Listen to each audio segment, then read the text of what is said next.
Okay, it's been like a year of this pandemic, and I haven't made a video in months because I have somehow less time than ever, even though I'm home all the time now. But I thought it was time to talk about the new bike. What with me having more than 400 subscribers at this point, which is odd.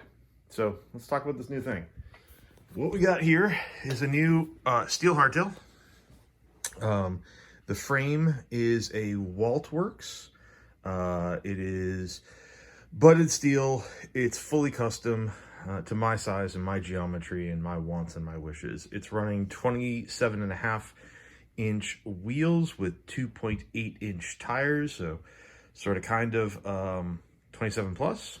And the build on the bike is a combination of want and could, between budget and pandemic supply lines ruining the bike industry, and it being impossible to get parts. So let me walk you through the geometry and the choices and why I did what I did to the thing, and then we'll get into parts. So first things first, you should know I'm kind of a big fellow. I'm 73 inches tall. It's 6'1", and I got longer than normal arms.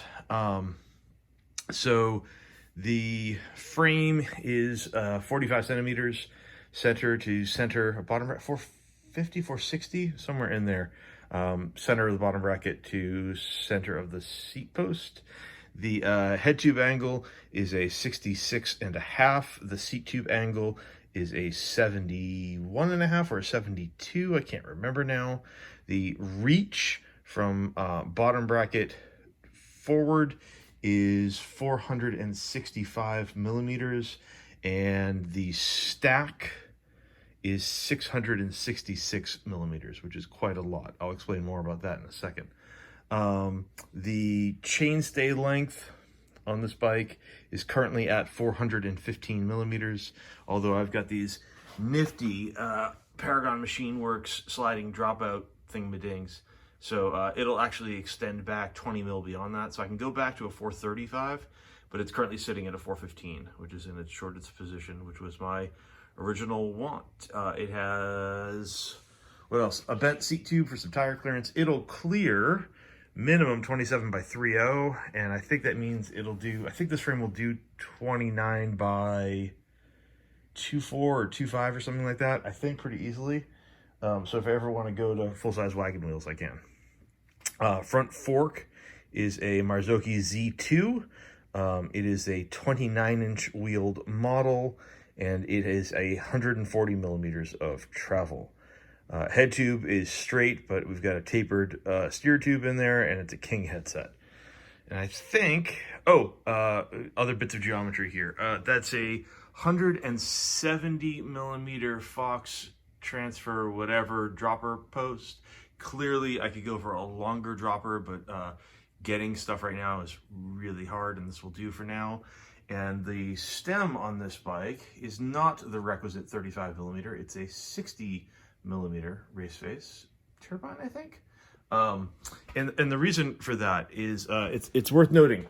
This is not me being a Luddite, and this is not me ripping on modern trends of longer, slacker, lower on bikes. The problem is I live in the Northeast, and the single track here is janky. It's tight, it is twisty, it is super duper technical. It is not cut with bikes in mind. These are typically old hiking paths, and mountain bikers have access to them, but these are not built as mountain bike trails. We don't have berms, I don't have flow trails, I don't really have any of that. So I need stuff that can pedal up and down, relatively short climbs that tend to be very steep and very technical, down similar descents. I don't tend to have huge sustained descents, but I do have very funky, awkward technical trails. It's just, that's what I ride. So a lower bottom bracket for me is a problem. Longer chainstays in the back for me are a problem. Slack head tube works well to an extent. But I need to sort of bear all of that in mind, and my proportions also. So if I go with a 35 millimeter stem and a super duper duper long reach across the top, That impacts my ability to go up stuff particularly. I mean, it's great for going down, but it's not great for going up. My bottom bracket has significantly less drop. That's a 40 millimeter drop on that bottom bracket. So that bottom bracket is quite a bit higher than a lot of modern bikes. The seat tube angle is slacker than a lot of modern bikes because I can't ride steep seat tube angled bikes. They hurt my knees based on where my knees end up over the pedals. And also, it's a hardtail, so you don't need a 78-degree seat tube angle on your hardtail, I would argue. Anyway, so the geometry is built around New England single track, which means it looks a little bit old school in some ways, although it's distinctly progressive in others. So yeah, I think that's geometry. Walt, it actually, it does have decals on it here. They look like they're black on black, but you can maybe just catch a little bit of the reflection coming through that on Waltworks. These, the decals that I custom did the decals, those are 3M like hyper reflective Scotch light. So they look black, but when when directional light gets on them, they're reflective enough they look entirely white. It's a good look. Likewise, the paint on the bike, which is powder coat, in here under this light, it looks black, but yeah, you're not going to be able to see in here. All that flake in there is actually holographic rainbow flake. So in here under the relatively flat indoor lighting that the bike has, the bike looks like it's black on black. Outside in the sunlight, it is resplendent and glittery, which is how I want it. I don't want to take myself entirely too seriously. We'll run through spec real quick. Obviously, King headset on the bike, because if I'm going to bother, I'm going to bother there. I had the race face stem in the bin, and it was exactly the right size and proportions for this. Some whiskey carbon headset spacers, a Z2 fork like I mentioned. Wheel set on the bike is a Stans Baron Mark III, I think. It's a 27.5-inch wheel set. It is a 30 or 35 millimeter internal rim width. Fork is Boost 110 in the front by 15, which is annoying because some of us come from an era where 20 mil by 110 was the through axle of choice. And why we've gone to a smaller through axle, I don't understand when everything else on bikes continues to get bigger, but neither here nor there. Wheel set seems fine. It's not as bling-tastic as, I might have hoped in my life, but again, budget and availability. It was very difficult to even consider sourcing rims right now. So even if I had wanted to go hubs and rims and spokes and build my own wheels, I couldn't have. So here we go. They seem totally fine though. We'll see how they hold up with me on them. Tires are Schwalbe Knobby Nicks. Again, not my first choice necessarily, but entirely reasonable tire. I've not run Schwalbes before. I'll be interested to see how they sort of hold up.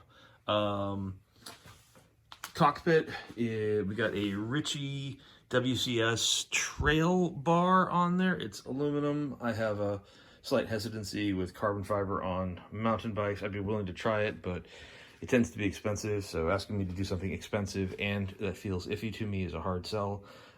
These are Shimano Dior brakes. They are quad piston, so like the trail version of whatever, which I have on reasonably good authority. It's actually the exact same brake as SLX and XT with different paint on it and different knobs. So performance-wise, they're half the price of XT and all of the performance, provided you get them with the right brake pads in them. I think they come often with sintered pads or organic pads or whatever they're calling them. Yeah, organic pads, which are apparently not nearly as good. Shimano's organics, I guess, are not great.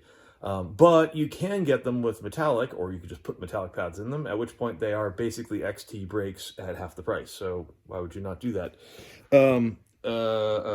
Grips are a throwback to Ori. They are safety wired on. It's a new experiment for me. I've been running locked on for a bunch of years. But my hands get tired, and so the Andrew Major had been talking about how the molded in plastic core of lock-on grips makes the grips necessarily less squishy at a given size. So I thought I'd go back to push-ons and give them a try. So they are glued on internally and safety wired on externally. Shifting is SRAM GX Eagle, which is like fine. I've had SRAM on mountain bikes before back in the day. It was not my first choice. I wanted to go XT 12 speed all the way across the bike, but I literally couldn't get it. It was just impossible. On this side, Spur Cycles Bell, Dory brakes again. This is a one-up dropper actuation lever. So it's for handling the dropper. I don't know that I love it as much as I used to like my, well, I had mixed feelings about, I used to run an E13 one. And I had mixed feelings about this one compared to it, but it's fine. What else? Oh yeah, so slightly weird. We got a GX Eagle rear derailleur, obviously a GX Eagle 50 billion tooth. I don't know, it's a 52, I think. It's gargantuan. Yeah, I think it's a 52. Anyway, huge cassette. I would have preferred something a little bit smaller because I tend not to need quite that low end where I'm at. But again, what you can get, and it's fine. I don't really care for the aesthetics of this derailleur particularly, but aesthetics are lower down my list than functionality. I should point out that the brakes front and rear are riding on 180 millimeter rotors instead of 160s because I'm big, and a little extra grunt in the brakes is a real good idea for me. I mentioned before the Transfer 170 dropper post. That is a Salsa, nice quality seat collar and a vintage Flight Titanium, Cell Italia Flight Titanium saddle on there. King water bottle cage, because I don't know why you would ever run something other than a King. I happen to have a Gladys bike shop box in there. I had the down tube of the bike done with a set of water bottle bosses here and a second set up here because I have so much down tube that I can use, and that'll be nice in the summer when it's hot to be able to do double bottles without going to a Camelback or some weird kludged on scenario. Crankset is Shimano XT12. It was one of the things I could actually get from that, and it's sort of annoying. The original impetus here was I wanted and needed to be able to run a bash guard off on the bike because, again, on the highly technical terrain that I ride, I need something to not smash chain rings every 2 rides because that gets expensive quickly. Ditto chains. So I had asked for ISCG tabs. Let me turn around. Oh God, sitting on the floor. I'd asked for ISCG 05 tabs that got chain guard guide tabs to be put on the bottom bracket shell. And my builder, who again is a delight in every way to work with, and dealt with my sort of neurotic tendencies really gracefully, informed me that you basically can't get that part anymore. So the guide piece that you would weld onto the bottom bracket shell to place those bolts isn't made by small parts suppliers. So Paragon Machine Works and the other people like them that build that stuff, they don't make that part anymore. They make it in titanium, it appears, but not in steel, which is odd. Anyway, so I couldn't do that. And then, so that left me with using, if I wanted to run a taco guide, bash guard like this, there are these adapters. Here, I think I've got a older one over here. Let me see. Yes, they look like this, and basically you sandwich this thin bit here. The bottom bracket goes through this, and the outside cup of the bottom bracket sandwiches this edge between the frame on this side and the bottom bracket cup on this side. And that gives you your ISCG mounts. This is an old E13 one from back in the day. And I thought I had this in my bin, and I was like, oh, fine, I'll just sandwich that thing in there and we'll be done. But there are 2 problems. One, you can't sandwich one of these, apparently, in between a SRAM bottom bracket and a frame. They won't fit, so you have to run a Shimano setup to do that. Okay, that's first problem, and that's part of the reason I'm on Shimano here. Second problem was this one isn't actually ISCG 05. This is ISCG 03, which is a smaller bolt circle between these bolts than the 05. This, I've engraved this now, so I know, but this is not 05. I thought it was. So I had to go get another one of these, that's the appropriate bolt circle, and sandwich that in here to get my bash guard on, so I could run my chain guide on my XT cranks. All of that to realize after the fact that I could have just skipped all of that, run the GX crankset, which I have in this box over here. Like I already own one. I could have run the GX crankset. I could have run a wolf tooth camo direct mount chainring to it, and that would have allowed me to run a wolf tooth camo direct bolt on bash guard on that, and I could have been done with that entire thing and not bought a second crankset. Anyway, again, on the other hand, if I swap this entire thing over to Shimano XT12, at some point, I already got the crankset in place for it, so whatever, I suppose, right? Anyway, that's the bike, man. Handlebars are completely uncut. Those are 800 millimeters wide. I don't know that I'm going to leave them that wide forever. I had been running 170s, 780s previously, and those felt pretty good. I will point out other small details here. So 800 millimeter bars, probably going to knock a centimeter off either side for that. 60 millimeter stem, 175 millimeter crank arms, because again, I'm big and I don't want to run 160. See, like I won't run 165 cranks to get pedal clearance on the trail. I'd rather have the higher bottom bracket and run full length cranks for myself. Chainring is, I think, a 30. Yeah, chainring is a 30. I don't know how I feel about that. I mean, it seems fine, and with a 10 on the back, it's okay. I don't know, man. Again, left to my own devices here, I would have run XT12 speed, probably with a 32 on the front, and then they make a 1045 cassette in 12 speed, and that's probably what I would have run, because a 45 is still, that's properly low for me. And it would have gotten me smaller spacing between gears at the expense of a little bit of range. But like, I think I've ridden this bike just a couple of times. It took a long time to get this all together. And when I've ridden it, I think I got into the 52 like once. It's really low. It's nice, I guess, to have it there, but I think I could probably do without it, and I'd rather put the cog.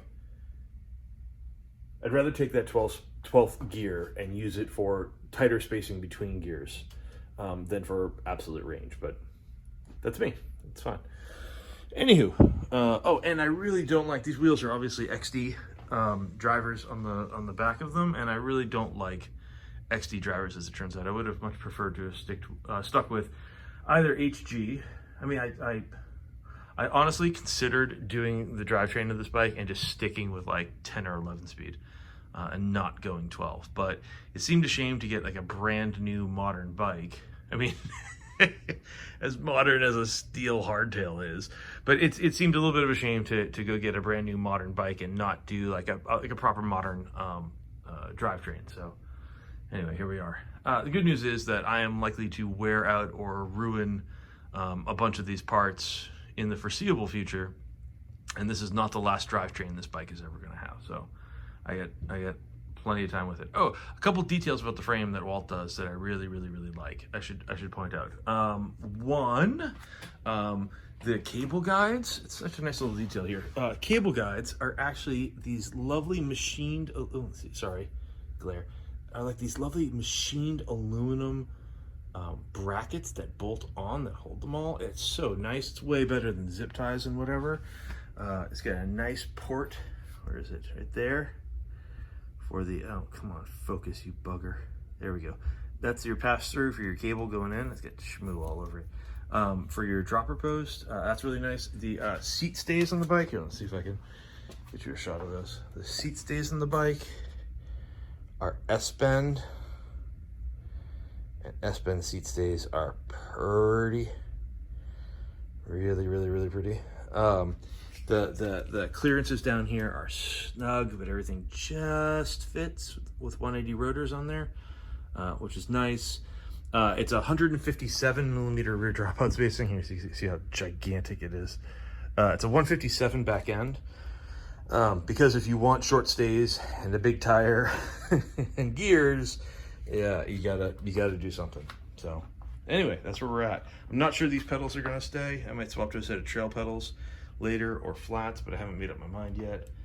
And yeah, there she is. That's the first properly new bike that I've added to the fleet in a really long time.